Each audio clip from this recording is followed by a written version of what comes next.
Hi, I'm Dr. Laura. Welcome to another episode of Where Work Meets Life. Today, I'm going to speak with you about the gaslighting boss, surviving mind games at work.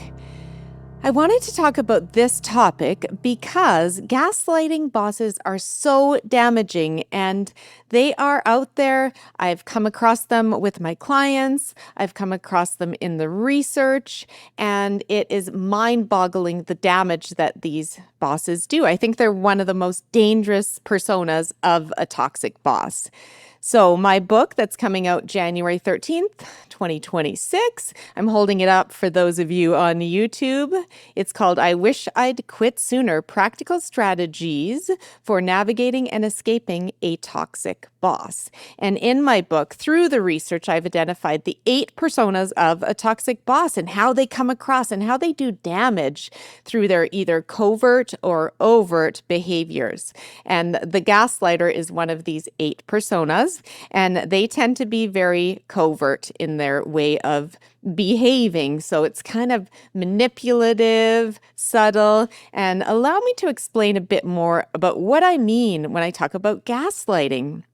According to the American Psychological Association, gaslighting is about manipulating another person into doubting their own perceptions, experiences, and understanding of events. So basically, you are made to feel like you're losing your grip on reality. Maybe you are struggling with your memory. You're not understanding things properly, and you begin to doubt yourself. So let's make this simple by way of examples. So one way that a gaslighter works is that they may give you direction to do something. So it may be a project, a task, an assignment, and they give you direction in a certain way. And then when you actually do it, they deny having asked you to do it that way. So they say, no, I didn't ask you to do that, or I didn't ask you to take that approach. But you know they did. It was clear to you in the instructions. And they say, well, no, you misheard me. You misunderstood me. And then you may start to stand up for yourself and say, well, no, but this is what you said. And you may find yourself getting a bit nervous. And then they come at you with this confidence that, no, it's not what I told you to do. You are obviously not listening, or you're not understanding. And then what the challenge here is, you can start to internalize it and think that maybe it is me. And that's what the gaslighter wants. They want to erode your self-confidence over time, and they do so in a very manipulative way. When you are working for a gaslighter, they leave you feeling confused, anxious, incompetent. So if you felt this way under a boss, or maybe you're working for a boss like this, where you're starting to feel very confused, the directions may be unclear, conflicting, and you start to feel that maybe it's you that's incompetent. We know that some leaders aren't great at giving clear direction. They can be confusing in the way they do it. But with a toxic boss, they will deny any confusion. They won't say, I'm sorry, maybe it was, I didn't give you clear direction. Let me explain it better next time. You will not hear that from a gaslighter. You will hear retaliation back in terms of, no, it's all you. It's nothing to do with me. And again, your confidence gets eroded. And that is the scary part of this, in that it's subtle and it chips away at your self-trust, your ability to trust your instincts, trust your memory, trust your perception and understanding of the events or projects or directions that you are given. You may find yourself over time, you may become increasingly dependent on validation and approval from your toxic gaslighter boss, meaning you'll want to try next time to get it right. You won't want to be reprimanded, so you'll go the extra mile to get it right, and then they are still not happy. They are still finding the flaws and criticizing your ability to do what they need you to do. And again, it's questioning your sense of understanding and your reality, which makes you replay these conversations for hours on end in your head where you're saying, okay, well, but they did say that. They really did. I swear they said it, but maybe I misheard.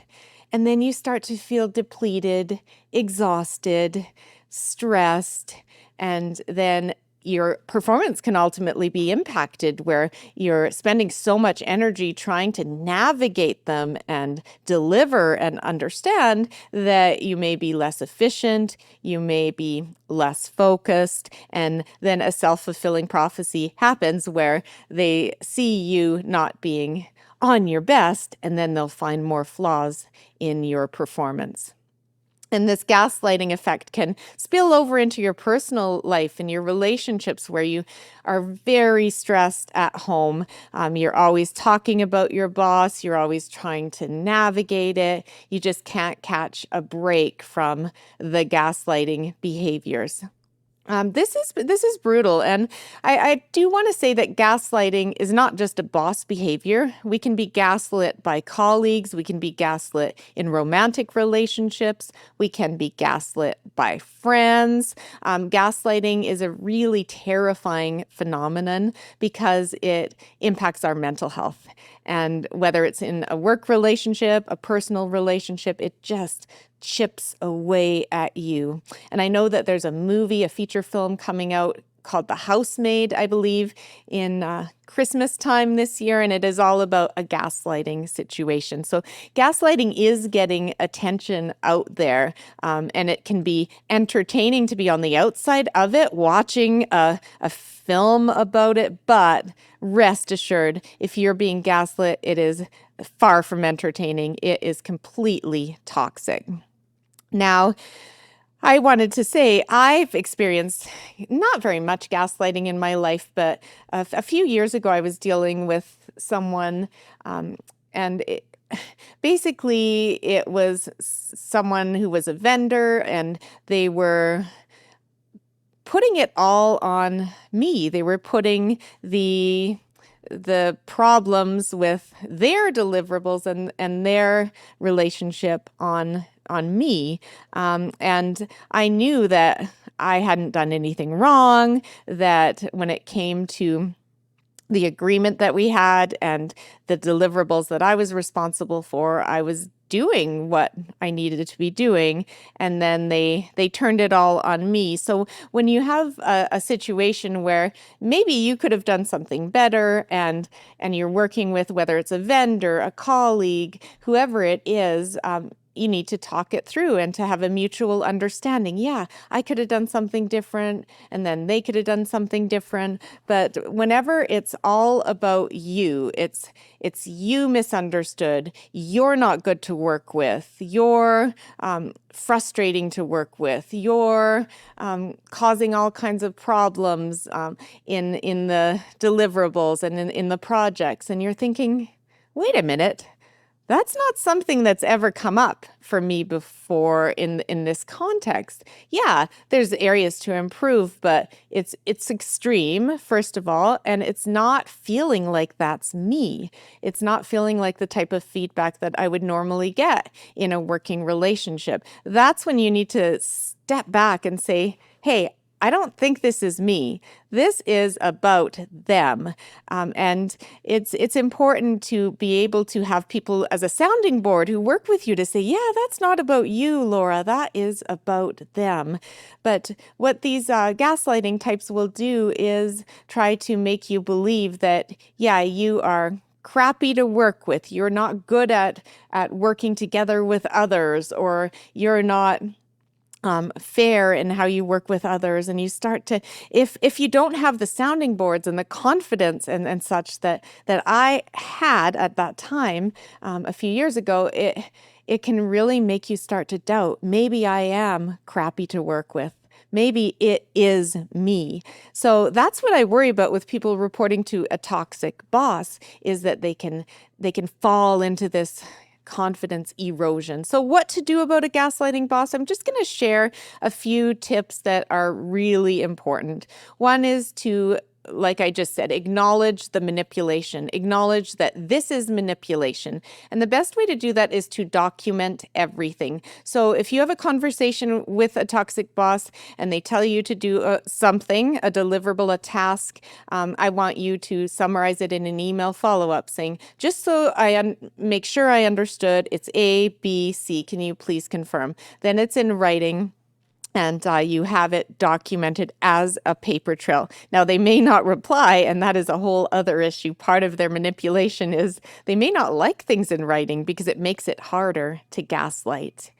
Make sure that you rely on the facts, again, the evidence. So if you can document on your side what you agreed to. So take notes in meetings. Make sure that you are documenting when incidents occur, when you feel like you were gaslit. Make sure that you take down when was it, what was it about, how did it make you feel, and then what your truth is. So noting all of that is important because as these incidents stack up, you can really become apt to begin to think it's you. So document all the facts, seek support. So seek trusted colleagues, seek people that you can speak to about this. Maybe it's HR where you can open up about what's going on. Wherever you feel you can trust, I want you to seek support. You may need legal advice if it is a toxic boss situation and you feel like they are working to dismiss you. They're working towards building a case to let you go with cause.